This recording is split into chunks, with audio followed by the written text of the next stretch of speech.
இவங்களுடைய யோசனையை பயன்படுத்தி தொழில் ஸ்தானத்தில் தொழில் செய்யக்கூடிய இடத்துல புதுசாக அவங்க என்னென்ன அப்டேட் வந்திருக்கோ அதை அத்தனையும் கற்றுக்கிட்டு அதை அப்படியே எக்ஸிக்யூட் பண்ணக்கூடிய ஒரு தன்மை கும்பத்திட்ட உண்டு. அந்த புதிய யோசனையை தொழிலுக்காக தொழில் விருத்திக்காக பயன்படுத்தக்கூடிய ஒரு தன்மை கும்பத்திட்ட உண்டு.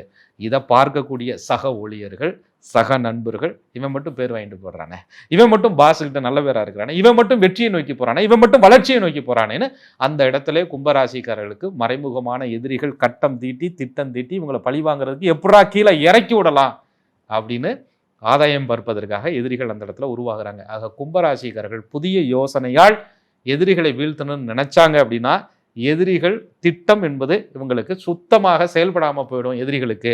ஆனால் கும்பராசிக்காரர்கள் எதிரியை வீழ்த்தணும்னு திட்டமிடுறதில்ல. அதனால மறைமுக எதிரிகள் என்பது இவங்களுக்கு அதிகமாக இருந்துக்கிட்டே இருப்பாங்க.